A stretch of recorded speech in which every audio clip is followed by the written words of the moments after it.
Our people got poorer, our leaders got richer, and they got more powerful. Now that was step 3, and I asked, did we ask for that? Now I've lived, and I know a lot of us in this crowd have lived the consequences of these failures. And I saw it very personally, my friends. My parents divorced. My family began to struggle. My mom, God love her, she found solace in the prescription pain pills that a lot of kids and a lot of adults were getting hooked on, and then eventually she moved on to some harder stuff.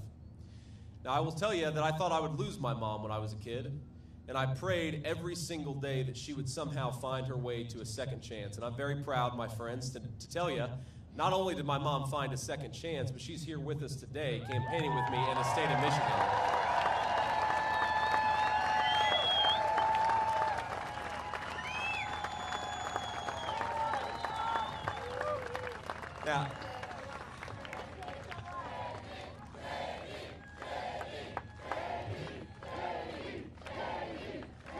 Now she is, I will say, the best grandmother that my kids could ask for. They are 7, 4, and 2. Spoils them a little bit too much. Mom, no more Pokemon cards in front of 1,000 people. No more Pokemon cards. The kids have got enough. But I know that a lot of Americans prayed for that second chance, and thank God we got it. But a lot of Americans prayed for other things. They prayed for good jobs. They prayed for their towns to have prosperity. They prayed for their parents to overcome the scourge of addiction, and in 2016, a lot of those prayers were answered, my friends, weren't they? After a generation of Americans being ignored by their leaders, Americans spoke with a unified voice, and you know what they said? They said, no more bullshit, and they sent Donald J. Trump to the White House.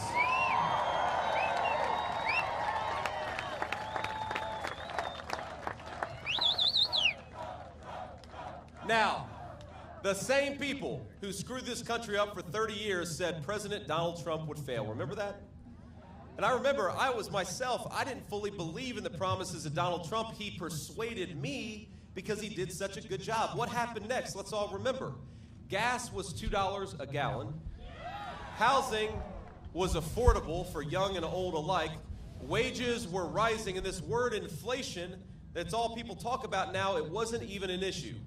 We had broad prosperity for every American, rich and poor. Donald Trump stopped the stupid wars and stood up to the bad guys all over the world. He recognized what our failed leadership didn't, that weakness invites American boys and girls to wars that they shouldn't have to fight. American strength promotes peace, and we had a hell of a lot of peace when Donald J. Trump was the President of the United States.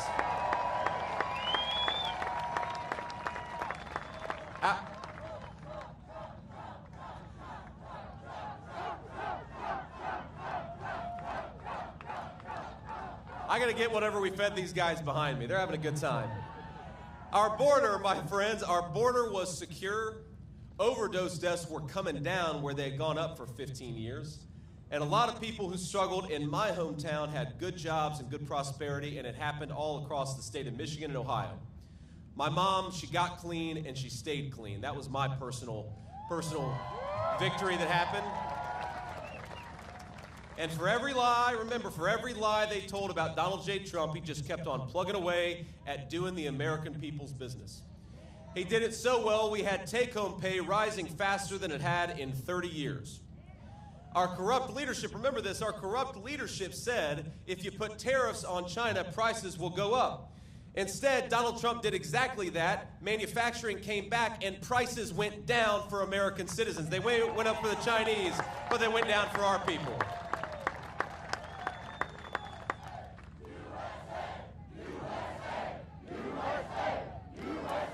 Because when you make your own stuff with the hands of American workers, the whole country prospers. We know that in Michigan better than anywhere. Now, our corrupt leadership said if you enforce the border, people south of the border are going to suffer. But Donald Trump recognized that his first responsibility as president was to the American citizen and not to anybody else. So he shut down that border. He shut off the drug trade. He drove the cartels out of business, and he had overdose deaths falling in this country. What an amazing thing it was. Remember, our corrupt leadership said that you can't defeat ISIS. Remember that? Just a few years ago, they said we're going to have to re-invade Iraq to defeat ISIS. Donald Trump defeated ISIS in a matter of weeks, and then he brought America's sons and daughters home. What an amazing, amazing track record of leadership. But let's be honest, the country wasn't broken in 4 years, and 4 years was not enough time to root out all of the corruption. So while Americans were getting richer, a lot of bureaucrats and globalists were getting poorer. That was the story of Trump's term. So Kamala Harris, she and her corrupt handlers, they came up with a plan. Now, they couldn't beat Donald Trump in an honest debate, so they decided to engage in censorship. They were going to censor Donald Trump, and they were going to censor his supporters. Now, remember, back in 2020, they lied about Biden's corruption and covered up the fact that his family got rich by selling access to the United States government, and Kamala Harris was there for all of it. They lied about the Hunter Biden laptop and encouraged big tech to silence the story, and they did. They lied about COVID coming from a Chinese lab, and they censored anybody who disagreed. Kamala Harris even went on national TV and said Joe Biden was as sharp as a tack. Even he was clearly mentally incompetent to do the job, and so it's obvious what's been going on, right? Kamala Harris has been calling the shots. And by lying about his mental fitness for the job, she got what she always wanted, which was more power. And what was the result? On her watch, gas prices are up 50%. Housing costs have doubled. You talk to a young person today, young people cannot afford to buy a home in their own country. We're turning a generation of 20 and 30-year-olds into permanent debtors. Donald Trump and I believe young people ought to own a stake in their own country, be able to build a life and start a family. That's what we're fighting for. Grocery prices. Grocery prices under Kamala Harris are up 21%, and I think that undercounts it. A record number of Americans are working multiple jobs. The housing market is as unaffordable as it has ever been. And the average new car costs nearly $50,000. Americans, this is heartbreaking. We now owe more than $1 trillion in credit card debt, a record high at a time when interest rates are going up and up. That's not all she did, my friends. She isn't just causing high prices, she is undoing the incredible work that Donald Trump did to rebuild American manufacturing. Now, we stand very close, of course, to the new Goshen factory, right? That's right. And remember, the tie-breaking vote that she cast to send inflation through the roof, remember that vote? That vote also made Chinese companies like Goshen eligible for millions of your taxpayer dollars. Now, the great Mike Rogers, who's running for Senate, has been a champion on this issue. Thank you, Mike, for doing what you do. There we go, stand up. But it's not just great, it's not just the really good ones like Mike Rogers. Even some of the folks in Obama's administration said that the Goshen factory plant is a threat to America's national security. Even Obama's leadership. But Kamala Harris not only wants to allow the Chinese Communist Party to build factories on American soil, she wants to pay them to do it with our tax money.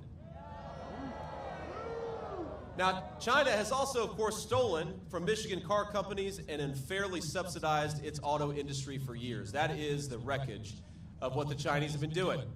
And now Democrats in this state, and including Kamala Harris, want to give them hundreds of millions of dollars to those same companies that have been undercutting Michigan auto workers. What a disaster, isn't it?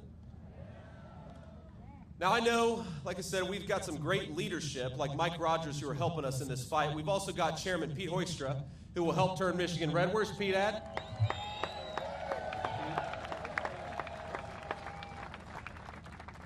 We've got the great Tudor Dixon. Where's Tudor at? I saw Tudor earlier. There's Tudor Dixon.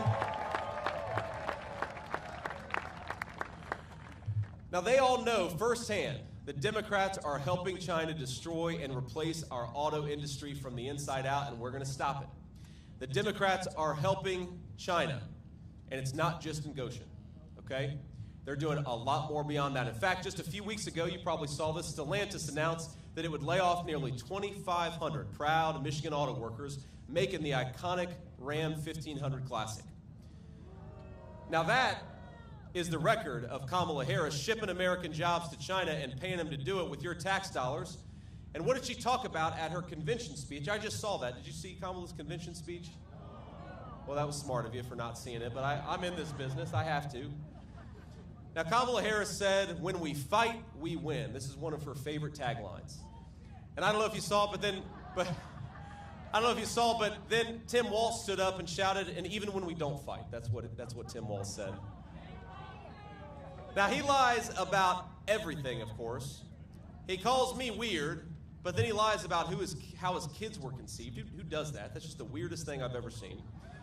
He said he served in combat, but the closest Tim Walz ever came to combat is when he let rioters burn Minneapolis to the ground and did absolutely nothing to stop it.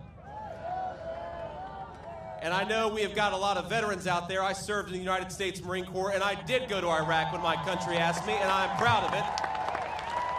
And I know a lot of veterans who take offense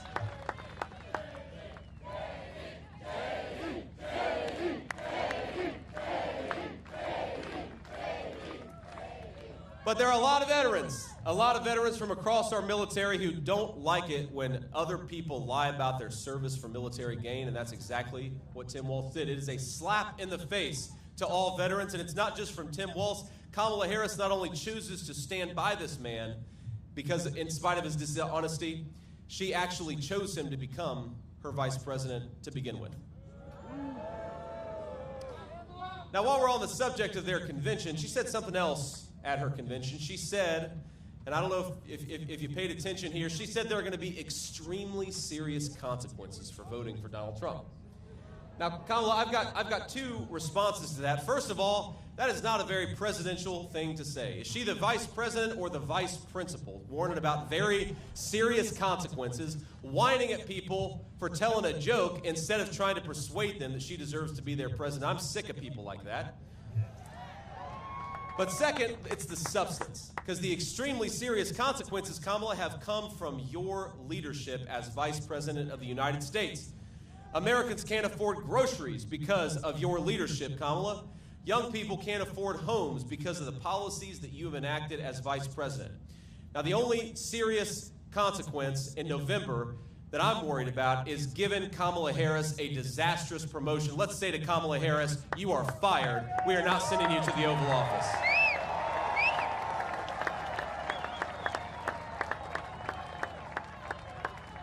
Now, my favorite line from Kamala is she says, if you elect her president, she is going to fix it all on day one. Well, Kamala, I hate to break it to you, but day one was 1,300 days ago. You've been vice president for 3.5 years. What the hell have you been doing during all that time?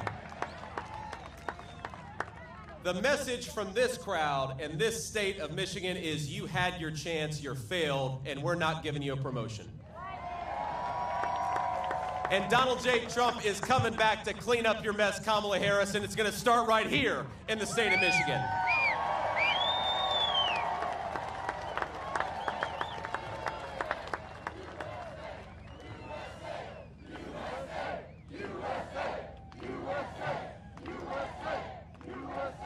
Now, Kamala Harris has run her entire campaign on the idea that she's joyful.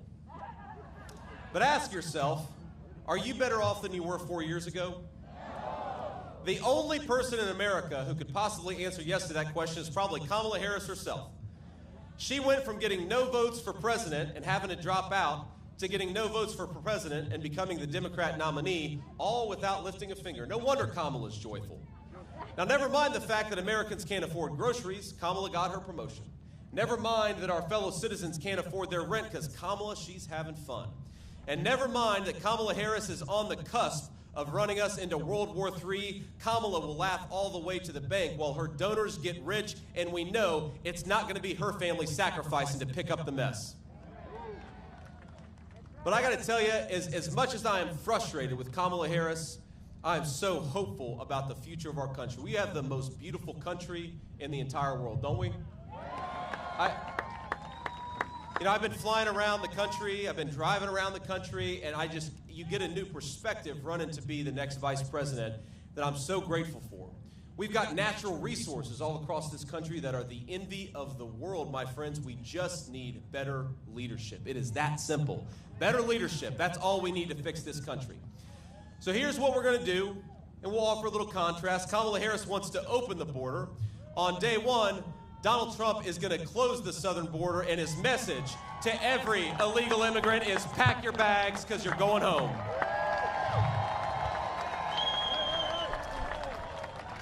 Kamala Harris wants to bankrupt Medicare by giving it to illegal aliens. Donald Trump is going to fight to safeguard Medicare and all of our great programs so that it only goes to the American citizens who paid into it, not to illegal aliens who are going to bankrupt it. Now, Kamala Harris wants to shut down American energy and drive manufacturing out of this country. Donald Trump has a different idea. He is going to drill, baby, drill. We're going to unleash American workers and bring back those great factories. Kamala Harris wants to reward companies that ship American jobs overseas, and she wants to raise taxes on American workers. Donald Trump is going to cut taxes for American workers, cut taxes for the businesses that hire them, and raise the tariffs on the companies that are shipping jobs overseas. That's our promise, and that's exactly what Donald Trump's going to do. And so, while Donald Trump is the people's president and Kamala Harris is running on a fake joy, Donald Trump is going to offer something very, very different. He's going to offer a very real hope for the future of this country. Hope that we can reignite our economy and bring back prosperity. Hope that we can raise our kids in secure neighborhoods with safe borders. Hope that we can renew the patriotism that binds us together as one nation under God. My friends, the American dream right now, it probably seems a little out of reach to a lot of us. But in 69 days, we're going to save every single American dream. We're going to save this country for the citizens of this land, and we are going to lead together with President Donald J. Trump a great American comeback. So I want us to send a message. I want us to send a message. They can hear it all the way in San Francisco. They can hear it in Tim Walz's Minneapolis. They can hear it all across this country, that Michigan is going red. Michigan is leading the great American comeback, and Michigan is going to elect Donald J. Trump, the next president of the United States. God bless you all, and thank you for having me in this beautiful country. God bless you all.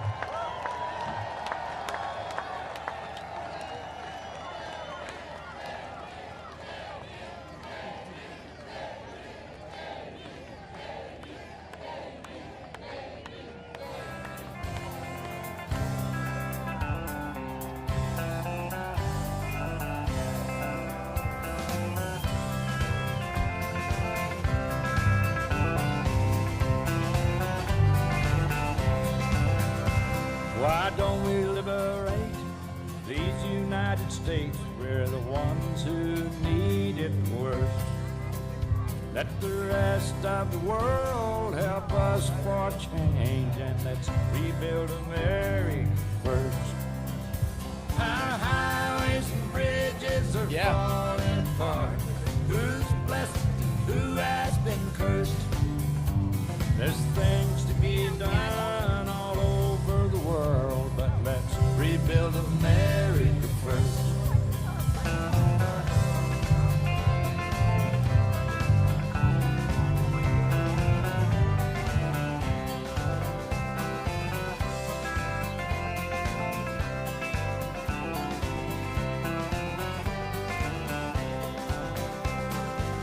Who's on the hill and who's watching the valley? Who's in charge of it all? God bless the army and God bless our liberty. That got the rest of it all.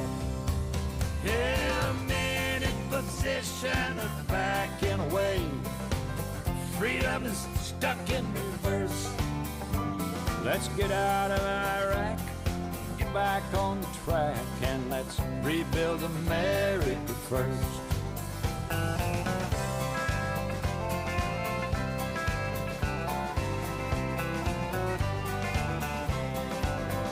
Once more.